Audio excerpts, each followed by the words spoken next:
আসসালামু আলাইকুম দর্শক, প্রায় 2-3 দিন কোয়েল মুরগির ডিম উঠানো হয়নি। এখন দেখে কয়টা ডিম পেড়েছে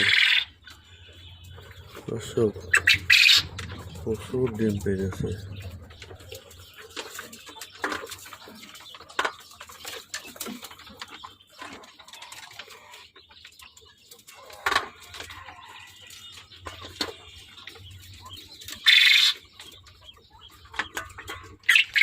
এই ঘরটা বানানোর পরে প্রথম 44টা কোয়েল পাখি উঠাইছি। ঘর যা অবস্থা, 100 পাখি এখানে পোষা সম্ভব।